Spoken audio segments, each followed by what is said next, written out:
오늘 말씀의 제목은요, 절벽 끝에서 만난 예수님입니다. 오늘 말씀을 전해주실 우리 특별한 강사님은 에젤선교회 대표로 섬기시는 홍정희 선교사님. 네.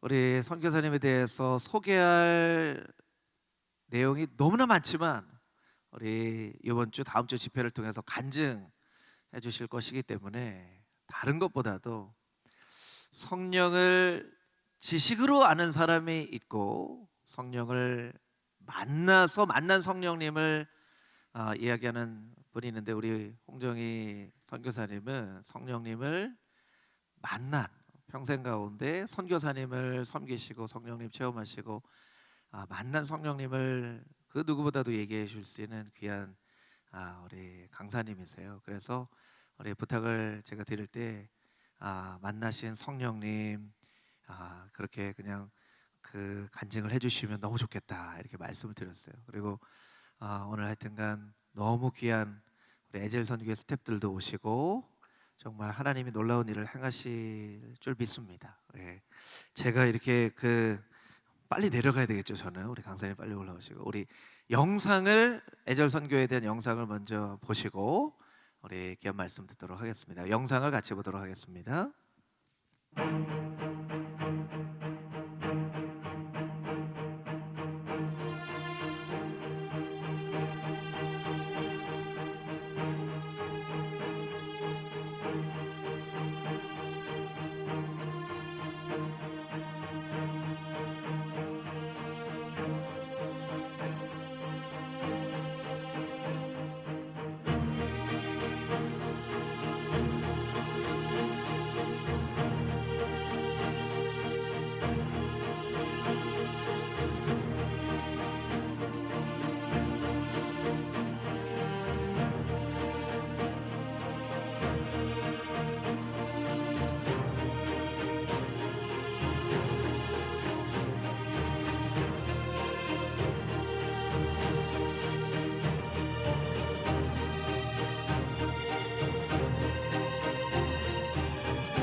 여러분을 축복하고 환영합니다.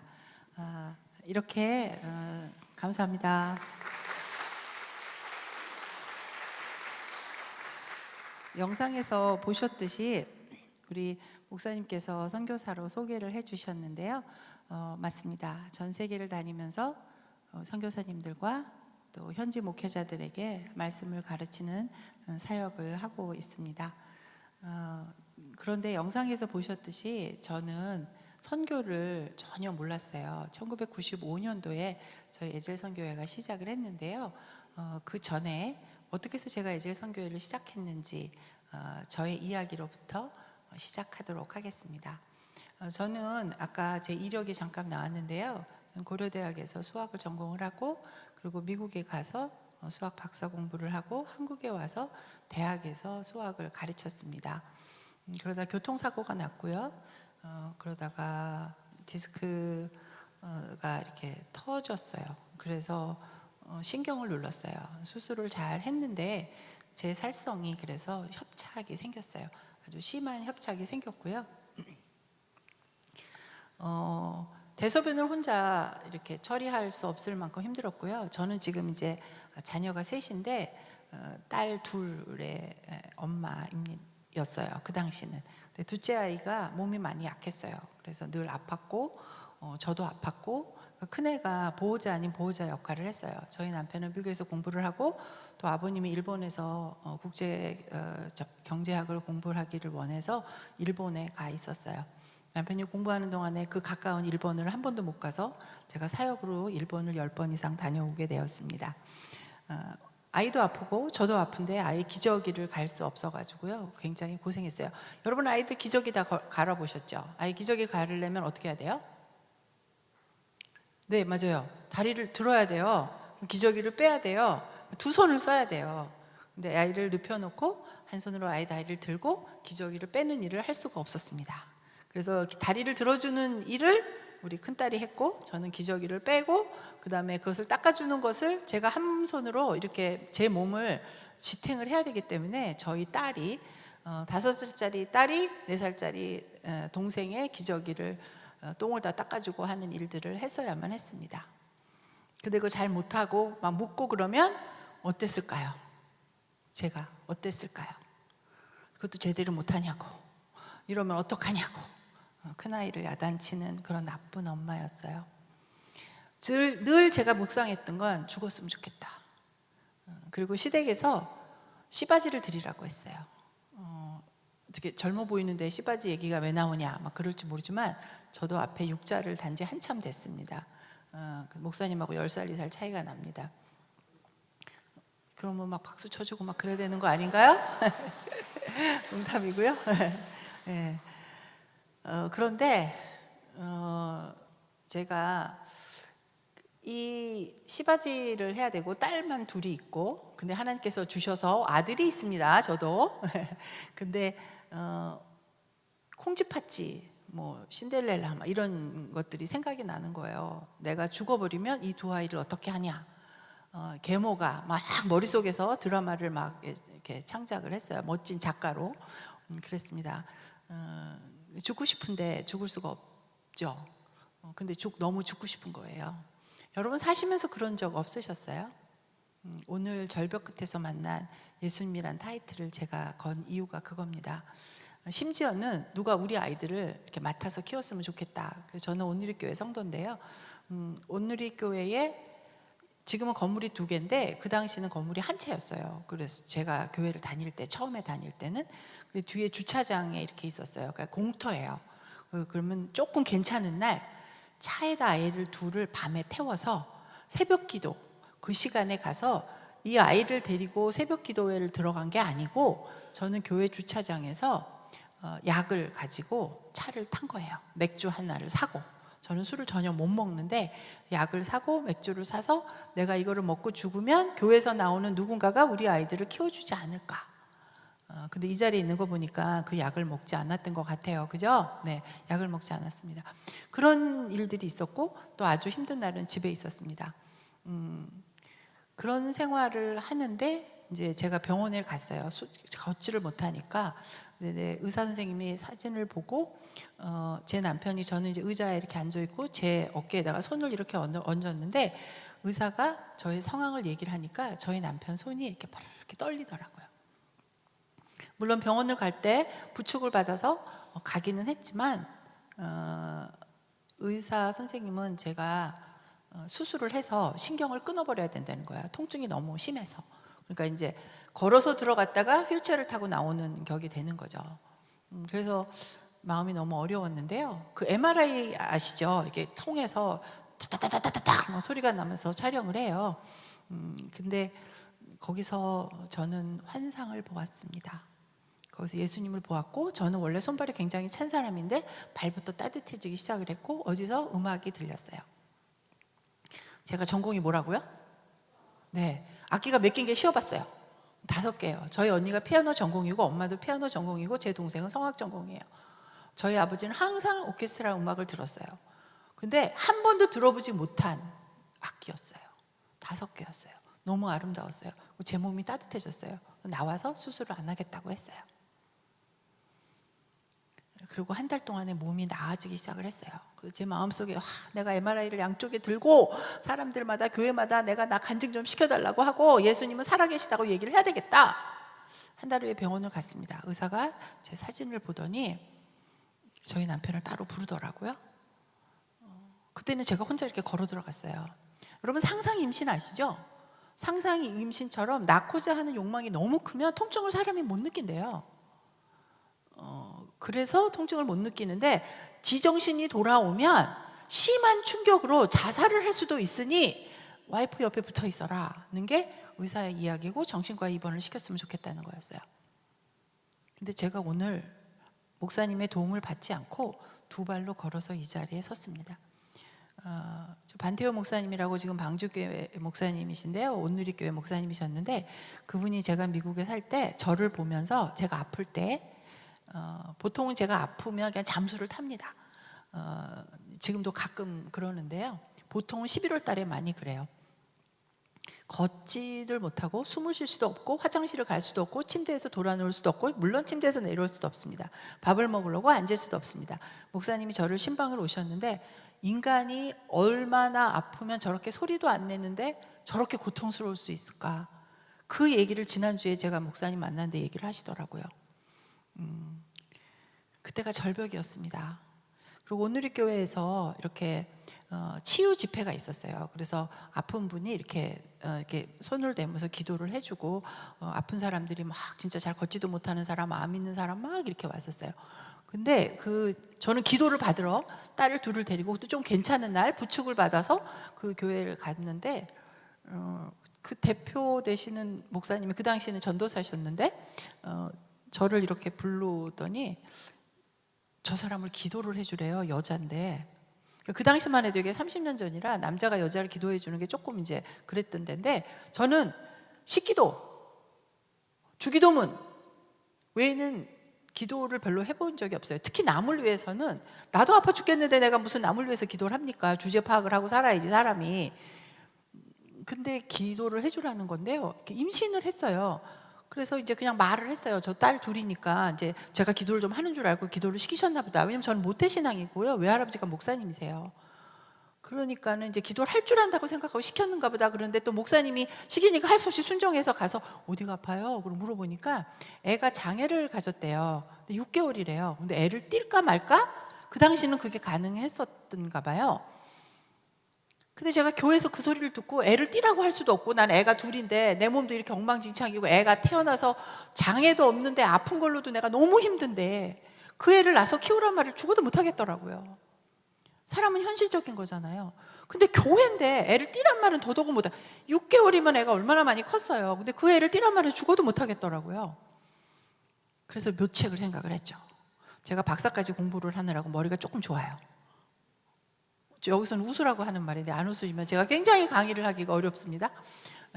그래서 제가 그분한테 그랬어요. 기도해보자고. 제가 뭘 못한다고요? 뭘 해본 적이 없다고요? 기도요. 기도를 받는 거지 제가 기도를 해주는 게 아니에요. 기도를 하자고. 처음으로 그 아이 배에다가 손을 놓고 기도를 했습니다. 얼마나 두렵고 떨리는지 저는 지금도 가끔 생각이 납니다. 너무 무서워서요. 오늘도 이 자리에 서는 게 너무 무서워서 죄송한데 에질 스태프분들 좀 일어나 주시겠어요? 저를 위해서 중보기도 해주신 분들이 여기 오셨는데요. 빨리빨리 말 좀 들어요. 빨리빨리 일어나세요. 네. 이렇게 많은 분들을 제가 모시고 왔어요. 제가 혼자 하는 것에 자신이 없어서요. 네, 앉아주세요. 감사합니다. 네. 강화도에서 오신 분, 인천에서 오신 분, 일산에서 오신 분들 그렇습니다. 이 대표라는데 대표가 너무 연약하고 너무 힘들을까 봐 이렇게 저와 함께 와주셨어요. 이분들은 저희들이 기도 사역하는 스타일로 여러분에게 오늘 잠깐 소개를 해드릴 거예요. 이따 제 설교 끝나고 기도를 할 때 이분들이 여러분에게 살짝 터치를 하면서 기도를 해드릴 겁니다. 그러니까 깜짝 놀라갖고 내 손 대지 마세요 이러지 마시고 그냥 순종하는 마음으로 함께 같이 기도를 동력해 주는 마음으로 저희가 기도를 같이 할 건데요. 그런 편안한 마음으로 여러분들이 이따가 함께 기도해 하셨으면 좋겠습니다. 다시 본론으로 돌아가서 저는 몸이 아프고 잘 걷지도 못하고 그런 사람이었는데 기도받으러 갔는데 누군가를 위해서 아픈 사람을 위해서 기도를 하라는 거예요. 근데 저는 그 인도자에게 순종을 했습니다. 그리고 그분을 위해서 기도해 줬습니다. 근데 그 다음 주부터 그 사람이 안 나오는 거예요. 아이를 치웠나 보다 라고 생각을 하고 저도 잊어버렸습니다. 그리고 한참 있다가 어떤 자매가 와서 아이를 데리고 와서 저는 머릿속에서 완전히 없어졌어요. 전 중보기도 하는 사람도 아니고 아이를 데리고 와서 아이가 정상이라고 기도해 주셔서 제가 선지자가 됐어요. 저는 거기에 완전히 기도해 주는 스텝인 줄 아시고 저한테 너무 고맙다고, 제가 너무 놀라갖고 저한테 고맙다고 하지 마세요. 하나님이 하신 일입니다. 저 너무 착하지 않아요? 네.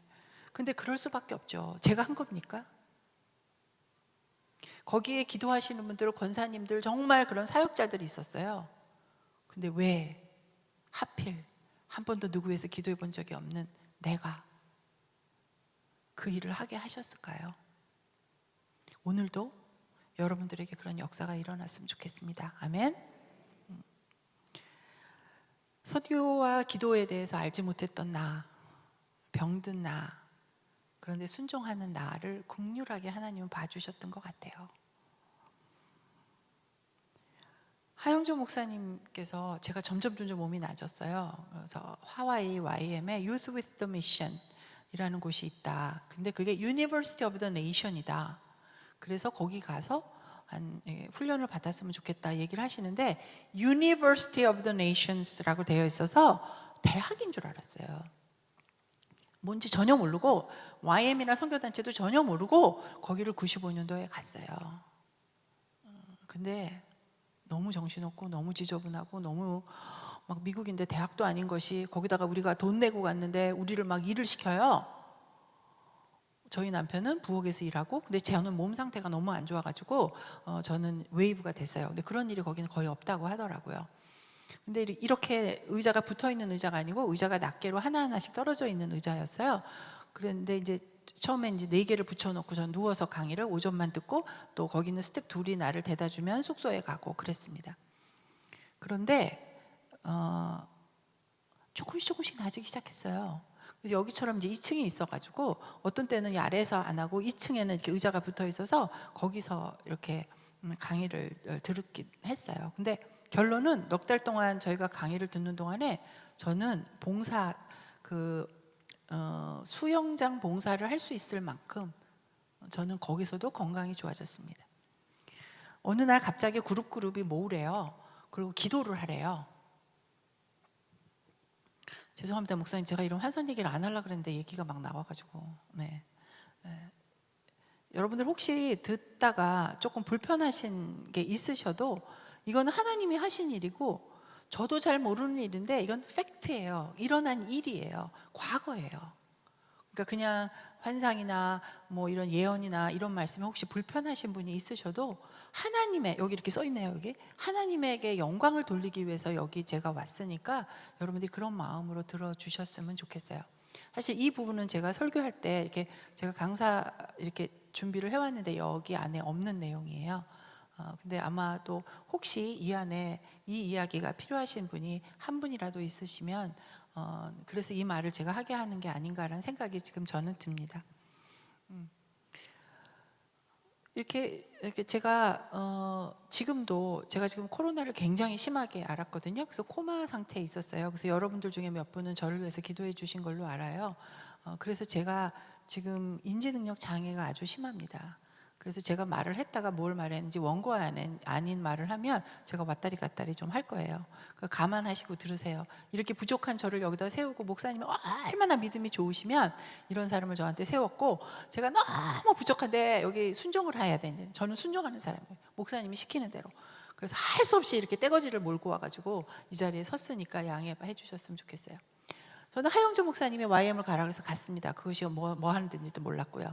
근데 그곳에서 저는 환상을 보고 저희가 스태프들이 같이 강의를 들었던, 저는 이제 영어로 듣는, 미국에서 공부를 했기 때문에 CDTS라는 과목을 들었고 거기는 각국에서 온 많은 분들이 있었고 스태프분들도 거의 한국 사람은 하나도 없고 다 외국 사람들이었는데 그 안에서 그 많은 70% 정도가 목회자 선교사셨어요. 저희 같은 평신도는 진짜 아주 굉장히 극소수로 드물었는데 그곳에서 선교사님들을 만나봤고요. 저는 사실은 선교사를 거기서 처음 만나봤어요. 저는 완전히 상처투성이인 사람이었고요. 그걸로 인해서 가족에서 받은 상처, 아버지는 또 알츠하이머스라서 누워 계셨었거든요.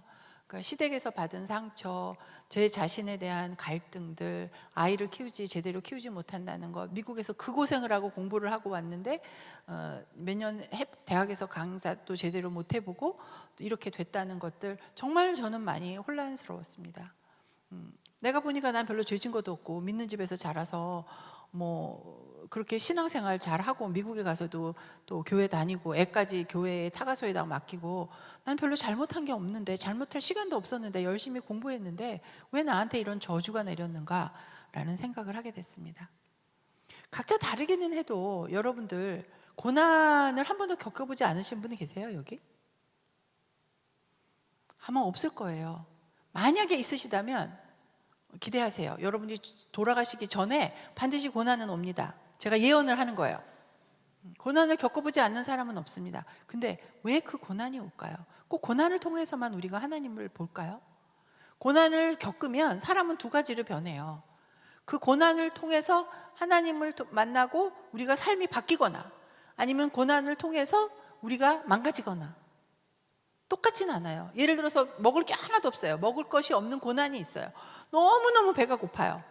전쟁이 일어났어요. 지금도 우크라이나 전쟁 때문에 저희들까지 기름값이 오르고 있잖아요. 여러 가지로 뉴욕 증시는 폭락을 하고 있지 않습니까?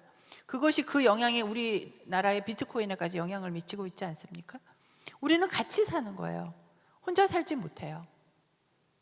어떤 것에도 영향을 미칩니다. 여러분, 본문 말씀 잠깐 띄워주시겠어요? 여러분, 고난이 뭡니까? 고난을 겪는데 예를 들어서 너무 배가 고파? 그래갖고 내가 빵이 없어? 그러면 그것을 통해서 뭘까요? 우리 장발장처럼 훔치고 싶은 생각도 들죠. 숨쳤다 그러면, 걸렸다 그러면 감옥 가야죠. 감옥을 갔다 온 사람하고 일반 사람하고는 삶이 똑같을 수가 없어요. 감옥에서도 물론 주님은 계십니다만은. 근데 그것을, 그 고난을 겪고 견디고 내가 일을 하고 벌고 했으면 그런 고난을 있는 사람에게 베푸고 살 수 있어요. 얼마나 배고픈지를 알기 때문에. 근데 내가 너무 배고팠는데 수전노같이 사는 사람도 있어요. 나에게 주어진 고난이나 환경, 그 순간순간 우리는 선택을 하는 거예요. 내가 무엇을 선택하는가. 목사님이 저에게 몸도 성치 않는데 저에게 이 강의를 맡기셨을 때는 선택을 하신 겁니다. 본문 말씀에 보면 고난이요. 고난을 당하기 전에는 내가 그릇 행하였다. 그 뭐죠? 내가 고난 당하기 전에 내가 살았던 삶은 제대로가 아니다 이 말이에요.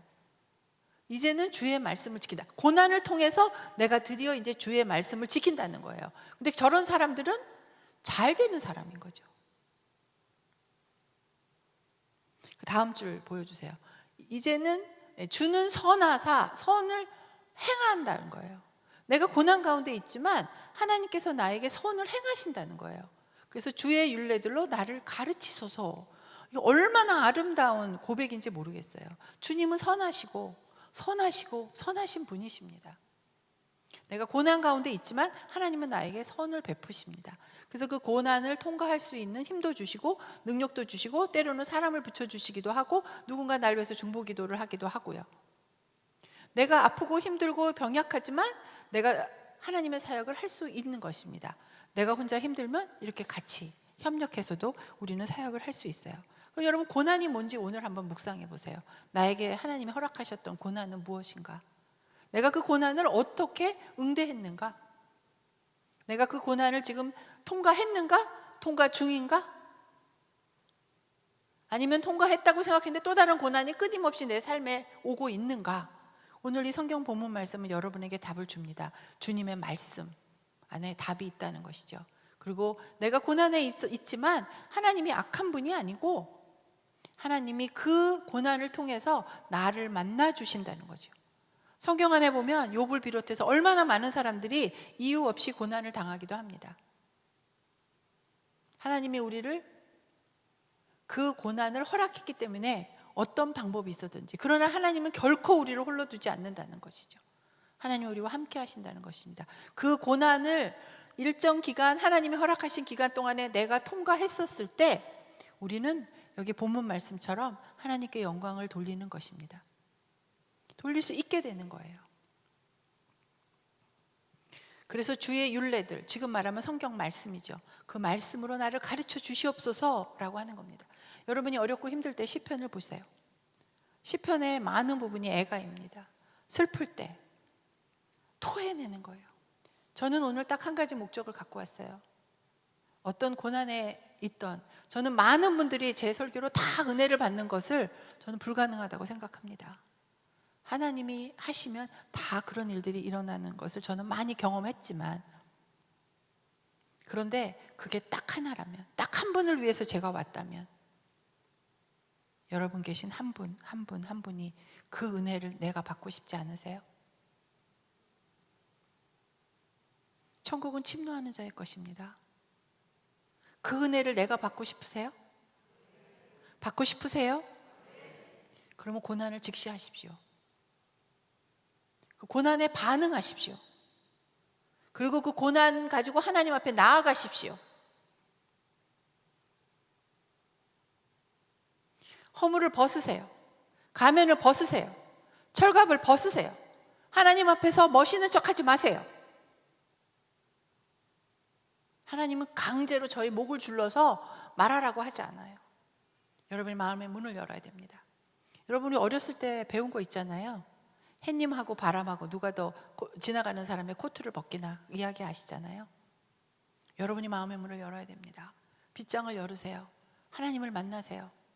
하나님께 토해내세요. 하나님을 고난을 가지고 가세요.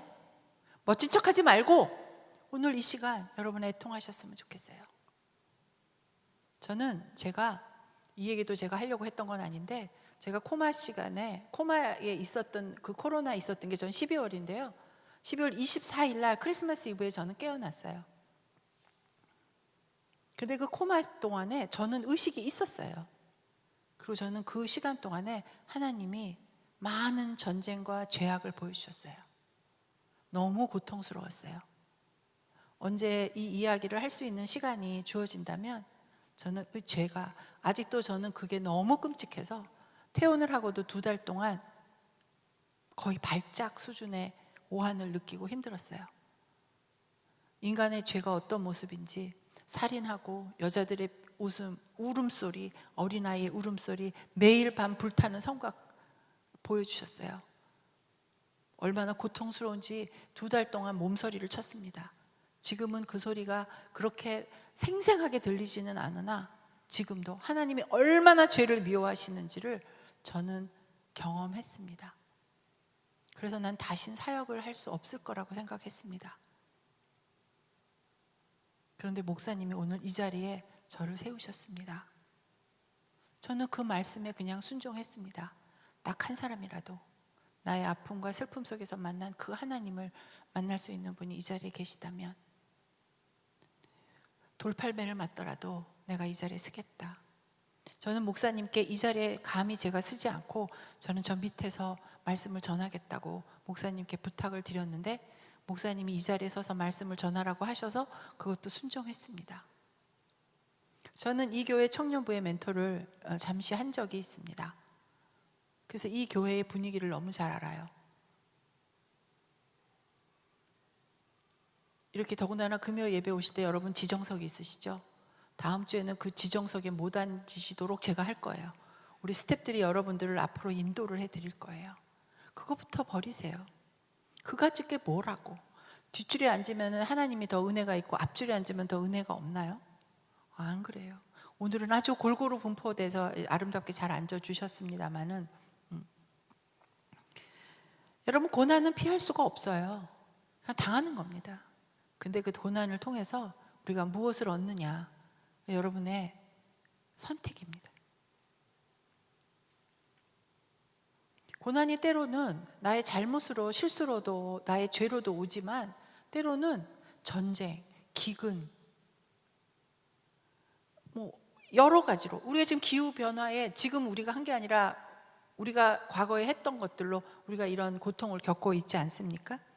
때로는 가족의 죽음으로 너무너무 그것이 나에게도 연결이 되어 와요. 아버지가 갑자기 돌아가시면 그 가족이 폭락을 합니다. 아버지가 돌아가시지 않아도 아버지가 사업을 하다가 보증을 서줬다가 그 망하면 모든 가족이 고통을 받습니다. 때로는 깊은 상실, 우울감에 빠지기도 합니다. 금전적인 손실이 오고 누구는 똑같은 복권을 샀는데 누구는 대박나고 누구는 안 되고, 근데 그냥 안 되는 것까지는 좋은데 그게 바로 옆집 사람이면 배가 아프고,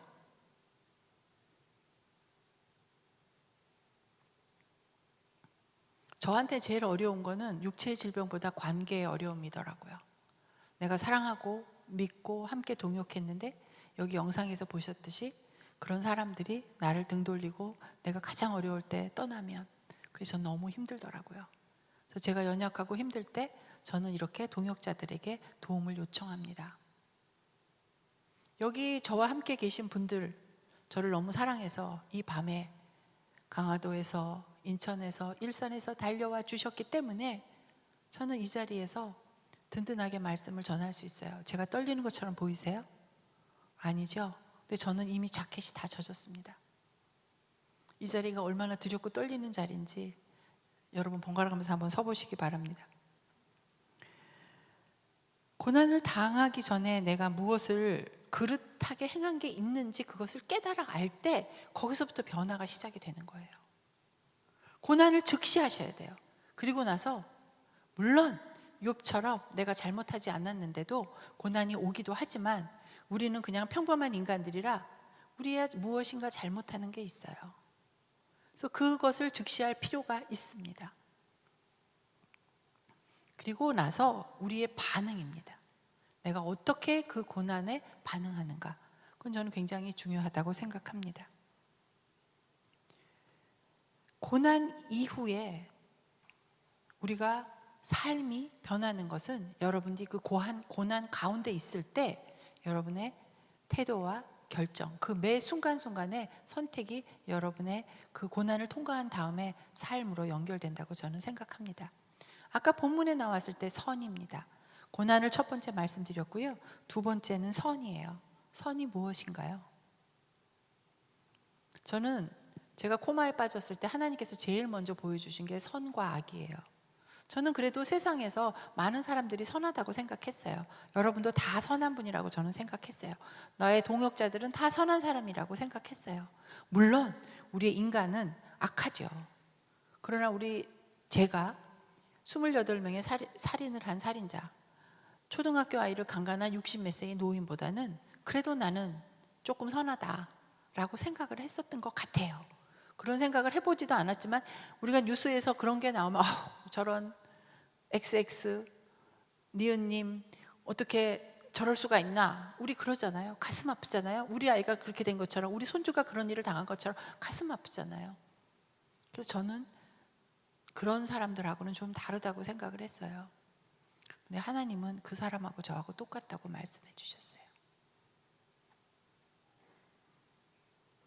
근데 그게 나는 아니잖아, 하나님 저 아닌데요? 라고 말이 안 나오고요, 제가 정말 진심으로 그 사람하고 똑같다는 걸 느낄 수 있었어요. 그게 너무 고통스러웠어요. 그래서 저는 환상 가운데 하나님께 저를 죽여주십시오. 그 하나님 앞에 서 있을 수가 없어서 하나님 저를 죽여주십시오. 제가 죄인입니다. 나는 깨어나고 싶은데, 살고 싶은데, 간호사들 얘기하는 거 다 들리는데 나는 살고 싶은데, 나는 깨어나고 싶은데, 제 입술에서 나오는 말은 하나님 저 죽여주십시오. 전 죄인입니다.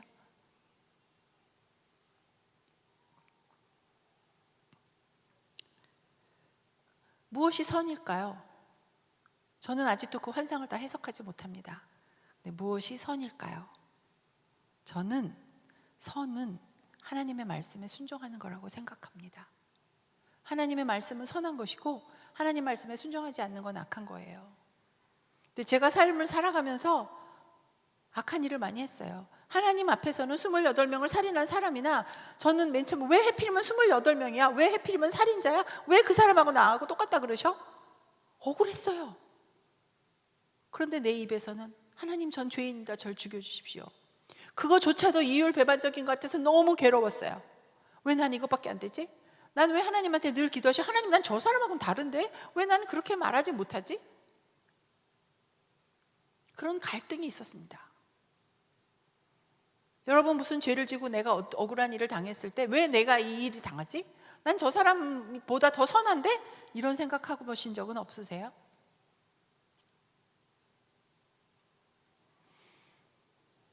오늘 본문 말씀에 보면 겸손히 그 가르침, 하나님의 말씀, 그 율례를 배울 준비가 되어 있어야 합니다.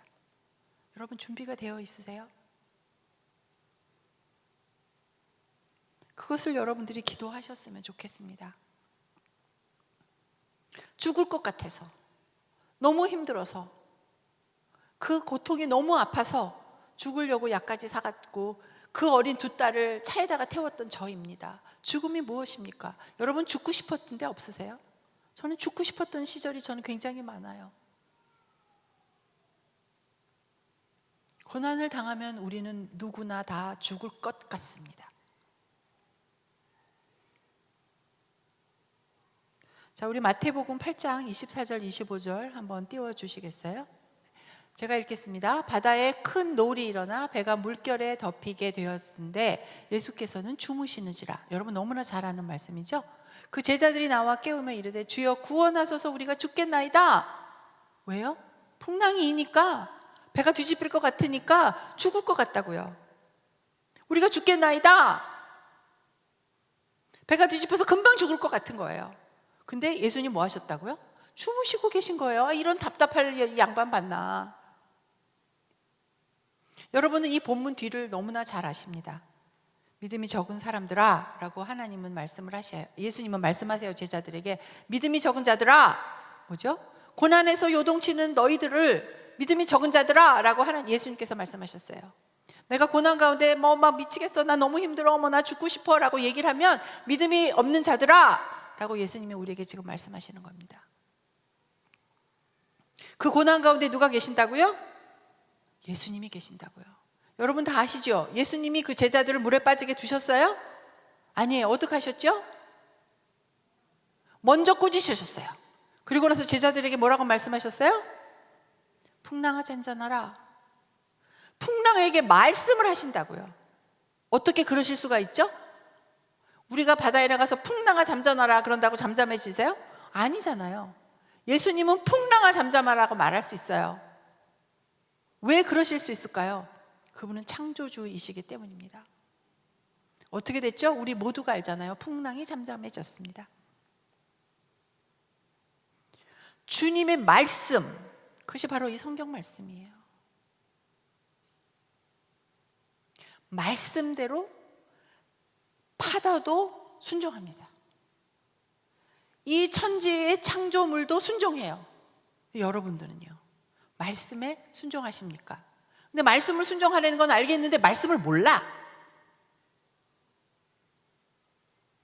여러분, 성경을 가지고 말씀을 읽으십시오. 때로는 성경을 읽는데 졸려. 때로는 성경을 읽는데 무슨 소리인지 몰라. 그러면 하나님께 구하십시오. 이걸 읽는데 뭔 소리인지 모르겠어요. 이거 해석을 좀 되게 해주세요. 저에게 지혜와 멍처를 주세요. 라고 하면 그것이 때로는 저의 경우는 이게 보여요. 여러분 밖에 있다가 나가실 때 보시면 제가 이렇게 쓴 책이 몇 권 있어요. 레위기를 그렇게 보여주셔서 한 달 만에 저 책이 나왔어요. 저 책에 나오게 된 저의 고난은 지금 삭제하겠습니다. 얼마나 고통스럽고 고통스러웠으면 레위기 책을 한 달에 쓸 수가 있겠어요. 레위기를 쉽게 읽을 수 있도록 만들어 놓은 책이에요. 한 달 동안에 레위기 27장을. 그러고 나서 석 달 뒤에 마태복음 몇 장까지 있죠? 몇 장까지요? 네, 28장. 그것을 가지고 또 책을 썼어요. 그거는 석 달 정도 걸렸어요. 빌립보서는 몇 장까지 있죠? 자, 답이 없으시군요. 4장까지 있습니다. 네. 4장까지인데 몇 달 걸렸을 것 같아요? 수학적으로 계산을 해보면 한 2, 3주 걸려야 되죠? 7개월 걸렸어요. 이렇게 보고 읽히고 그것을 또 해석해 놓은 책도 보고 설교도 듣고 말씀을 계속해서 들으시면 그 뜻이 해석이 돼요. 알게 돼요. 그리고 계속 하나님께 물으세요. 이 말씀은 매일매일 살아있는 말씀이고 어제 말씀을 읽어도 오늘 또 새로운 말씀이에요. 하나님께 그 뜻을 무슨 소리인지 해석해달라고 물으세요. 그러면 알려주시더라고요. 자, 그런데 우리 인간만 그런가? 아니에요. 예수님도 정말 너무너무 힘든 적이 있었어요. 마태복음 27장 46절 한번 보겠습니다. 제9시쯤에 예수께서 크게 소리질러 이르시되 엘리 엘리 라마 사박다니 하시니 이는 곧 나의 하나님 나의 하나님 어찌하여 나를 버리시나이까 하는 뜻이다. 예수님이 기도하셨어요. 뭐라고 기도하셨어요? 엘리 엘리 라마 사박다니 주님 주님 하나님 하나님 어디 계십니까? 왜 날 버리셨습니까? 이거 언제 하셨던 기도죠? 예수님 십자가 지기 바로 직전에요. 예수님도 이런 기도를 하시는 거예요. 죽을 만큼 힘든 거예요. 하나님 왜 날 버리셨습니까? 지금 어디 계십니까? 예수님이 누구예요? 바로 하나님이세요. 하나님의 아들이세요. 근데 이런 기도를 하시는 거예요. 그런데 여러분들을 이런 기도 하실 게 없으십니까? 저는 오늘 이런 기도를 해봤으면 좋겠어요. 엘리 엘리 라마 사박다니 내가 이렇게 고통 가운데 있습니다. 하나님 날 만나주세요. 날 회복시켜주세요. 날 변하게 해주세요. 점잖게 앉아 계시지 말고 애통하세요. 저는 요번에 코마에 봤을 때 하나님이 애통하는 걸 봤어요. 애통이 뭡니까? 창자가 끊어지는 겁니다. 하나님이 우리의 죄를 보시고 녹아나고 심장이 녹아나고 그 몸이 녹아나고 가슴이 무너지는 걸 저는 봤어요. 지금 이 시간에 하나님이 여러분을 보시고 여러분의 죄를 보시고 하나님이 그렇게 애통하신다는 거예요. 여러분이 하나님이 내가 못 느껴져. 그럼 어떻게 하라고요? 엘리 엘리 라마 사박다니를 외쳐야 돼요. 점잖게 앉아있을 때가 아니에요. 지금 나는 속은 죽을 것 같은데 이 금요일날 오밤중에 여기 계신 분 중에 그냥 아침에 양치하듯이 오늘 금요일이니까 심심한데 그래도 나는 드라마 안 보고 여기 와 있다, 그것 때문에 여기 와 계신 분은 없으실 거예요. 여러분 무엇이 간절해서 이 오밤중에 여기 오셨습니까? 바로 성령을 경험해 보고 싶으신 거 아니에요? 하나님을 만나고 싶으신 거 아니에요? 어제 나나 오늘 나나 이 집회를 하고 나나 이 집회를 하기 전이나 똑같으시면 목사님 잘못하신 거예요.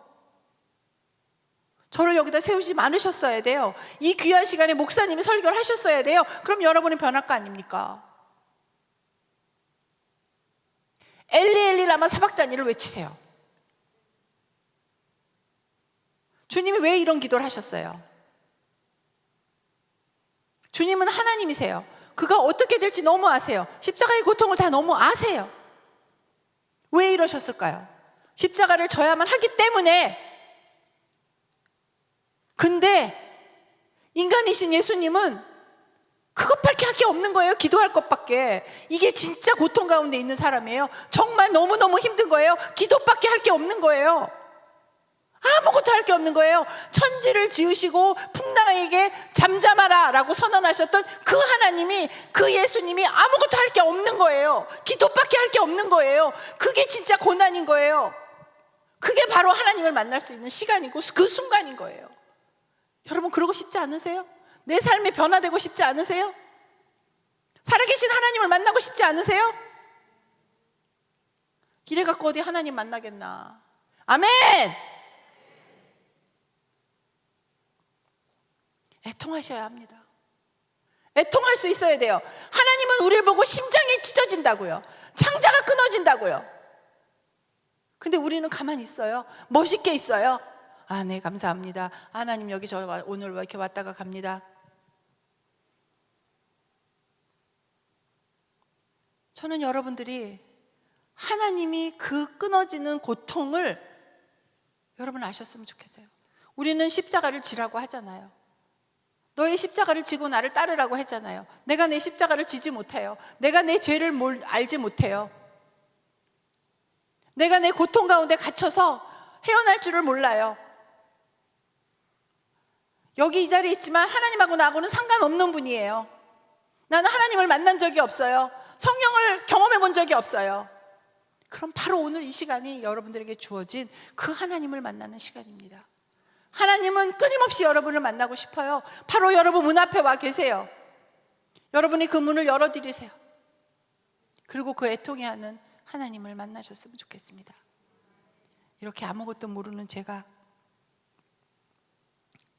하나님을 만났습니다. 고린도후서 4장 8절에서 10절 이거 한 절만 읽고 저의 설교는 오늘 설교는 여기서 마치도록 하겠습니다. 함께 우리 읽어볼까요? 시작. 우리가 사방으로 우겨싸움을 당해도 쌓이지 아니하며 답답한 일을 당하여도 낙심하지 아니하며 박해를 받아도 버림받지 아니하며 거꾸로 뜨림을 당하여도 망하지 아니하고 우리가 항상 예수의 죽음을 물에 짊어짐은 예수의 생명이 또한 우리에 나타나게 하려 함이라. 예수의 생명이 여러분에게 나타나게 함이라. 오늘 여러분의 고통을 직면하십시오. 그것을 주님께 내놓으십시오. 그리고 이 짐을 가져가 달라고 말씀하십시오. 살아계신 예수님을 만나십시오. 살아계신 십자가를 여러분들이 오늘 이 시간에 경험해 주셨으면 좋겠습니다.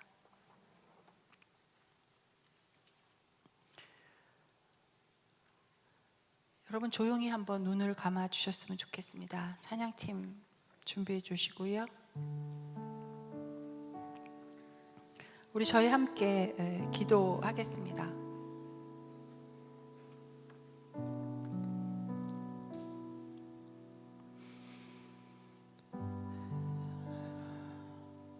여러분 에스더 이야기 아시죠?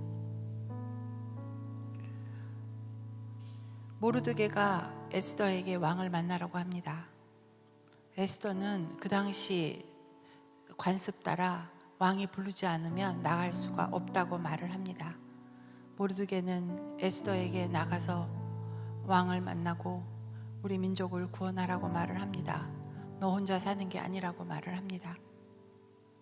에스더가 이렇게 모르드게에게 답을 합니다. 죽으면 죽으리이다. 오늘 이 자리에 여러분이 스스로 오신 게 아닙니다.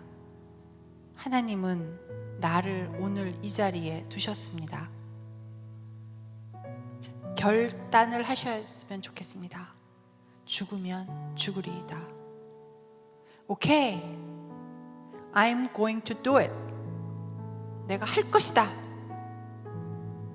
예수님은 에스더였습니다.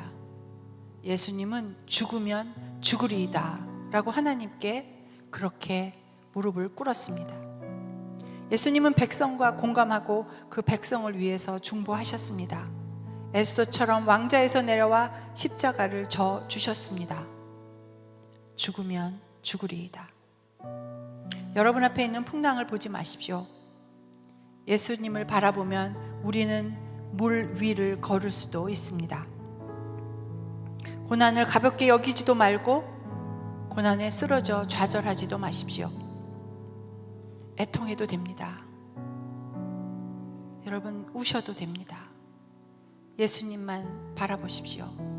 이 자리에 주위 사람을 의식하지 마시고 여러분 온전히 예수님에게만 시선을 집중하십시오. 예수님은 십자가를 지셨기 때문에 고난을 통과하셨기 때문에 여러분의 고난을 또 그 누구보다도 잘 이해해 주십니다. 울부짖어도 괜찮습니다. 예수님도 울부짖었습니다. 무엇이 두려워 울부짖지 못하십니까?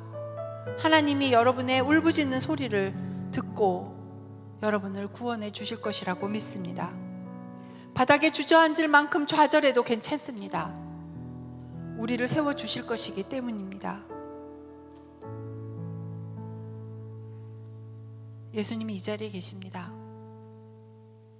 예수님이 여러분 대신 십자가를 지셨습니다. 여러분의 고난에, 그 고난에서 벗어나고 싶으시다면 그 고난을 직면하십시오. 그리고 주님께 그 고난을 가지고 나아가십시오.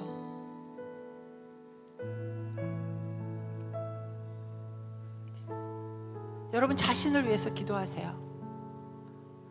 내가 회복이 되어야 사역도 가능합니다. 우리가 비행기를 타면 산소 마스크가 떨어져요. 그 산소 마스크를 내가 먼저 쓰고 나보다 연약한 사람을 도와주라고 합니다. 지금 이 시간 여러분 앉아있는 자리 위에 산소 마스크가 떨어져 내려옵니다. 산소 마스크를 쓰십시오. 주님의 성령의 생명을 여러분 받으십시오. 애통하십시오. 주님께 나아가십시오. 여러분의 문제를 가지고 기도하십시오. 부르짖으십시오. 하나님 앞에 나오십시오. 간절히 바라십시오. 나의 문제가 무엇인지 그것을 가지고 나아가십시오. 하나님은 도와주실 것입니다. 여러분을 만나 주실 것입니다. 하나님께 다 오픈하세요. 다 짐을 내려놓으세요. 주님은 선하신 분이십니다. 주님은 나를 도와주실 분입니다. 내 고난을 누구보다도 아십니다. 주님은 그것을 체휼하셨습니다. 이미 여러분의 고난이 무엇인지 아시지만 여러분이 그것을 가지고 고할 때 하나님은 여러분을 구원해 주십니다.